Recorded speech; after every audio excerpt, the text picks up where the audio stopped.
अंतरिक्ष में सबसे आगे रहने की दौड़ लगातार जारी है। दुनिया का हर देश स्पेस एक्सप्लोरेशन में टॉप पर बने रहने के लिए सबसे आगे निकलने की कोशिश में लगा है और अब भारत ने वो उपलब्धि हासिल की है जिसे कुछ साल पहले ही संयुक्त राज्य अमेरिका ने हासिल की थी।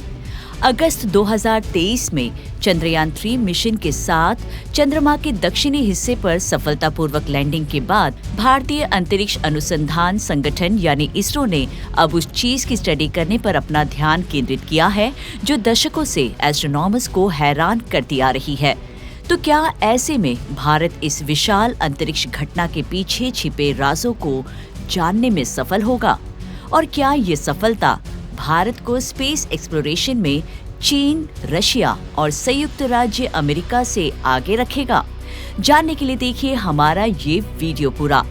स्वागत है आपका विज्ञान 360 में। 1 जनवरी को जब पूरी दुनिया नए साल के आगमन के जश्न में डूबी थी, तब इसरो अपने अब तक के सबसे महत्वाकांक्षी मिशन में से एक के सफल लॉन्च का जश्न मना रहा था। आपको जानकर हैरानी होगी कि ये मिशन आदित्य L1 मिशन को भी पीछे छोड़ सकता है। आदित्य स्पेसक्राफ्ट को सितंबर में इसरो द्वारा सौर वातावरण की स्टडी करने के लिए भेजा गया है, जो अपनी मंजिल यानी L1 पॉइंट पर पहुंच गया है। लेकिन नए साल पर हुए लॉन्च की बात करें तो एक्स-रे पोलरीमीटर सैटेलाइट, जिसे एक्सपोसैट भी कहा जाता है, उसे भारत ने सफलतापूर्वक लॉन्च किया। ये ब्लैक होल और बाकी सेलेस्टियल ऑब्जेक्ट पर शोध करने वाला भारत का पहला सैटेलाइट है, जिसे PSLV रॉकेट पर लॉन्च किया गया और इसकी एक्सपेक्टेड ऑपरेशनल टाइम कम से कम 5 साल होने की उम्मीद है।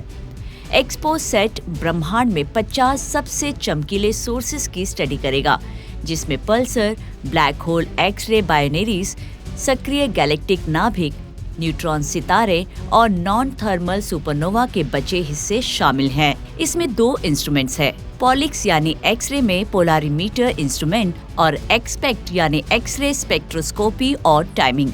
2021 में लॉन्च किए गए नासा के इमेजिंग एक्स-रे पोलरीमेट्री एक्सप्लोरर के बाद ये इस तरह का दुनिया में दूसरा मिशन है। इस तरह से भारत एस्ट्रोनॉमिकल स्पेस ऑब्जर्वेटरी का इस्तेमाल करके ब्लैक होल की जांच करने वाला दूसरा देश बन गया। दूसरे महाशक्तियों के साथ अंतरिक्ष में प्रभुत्व हासिल करने की अपनी जीत में इंसानों पर अंतरिक्ष के प्रभाव की स्टडी करने के लिए भारत जल्द ही अपने चालक दल ऑर्बिटल स्पेसक्राफ्ट गगनयान से पहले व्योममित्र नामक एक महिला ह्यूमनॉइड को टेस्ट फ्लाइट पर भेजेगा। जैसा कि आप जानते ही हैं कि इसरो ने अपने पहले चालक दल वाले अंतरिक्ष मिशन में 3 अंतरिक्ष यात्रियों को भेजने की योजना बनाई है।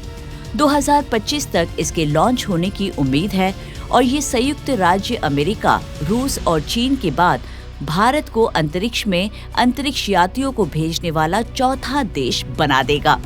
इससे पहले साल 2014 में भारत का मंगलयान मिशन मंगल ग्रह की ऑर्बिट में पहुंचा था, जो भारत का पहला इंटरप्लैनेटरी मिशन था और इस मिशन ने रॉसकॉस्मोस, नासा और यूरोपीय अंतरिक्ष एजेंसी के बाद इसरो को मंगल की कक्षा तक पहुंचाने वाली चौथी अंतरिक्ष एजेंसी बना दिया। इतना ही नहीं, इसने भारत को मंगल ग्रह की ऑर्बिट में पहुंचाने वाला पहला एशियाई राष्ट्र और अपने पहले ही प्रयास में ऐसा करने वाला दुनिया का पहला राष्ट्र बना दिया।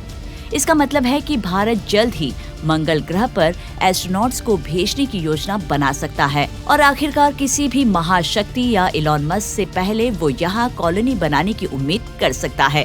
लेकिन बात अगर एक्सपोसैट की करें तो क्या ये स्पेस ऑब्जर्वेटरी वैज्ञानिकों को ब्लैक होल और इसके बनने की प्रक्रिया को बेहतर ढंग से समझने में मदद करेगी? क्या ये इसकी अशुभ प्रकाश सोखने वाली घटना को अच्छी तरह से एक्सप्लेन कर पाएगी? आपको क्या लगता है? अपनी राय कमेंट कर हमें जरूर बताएं।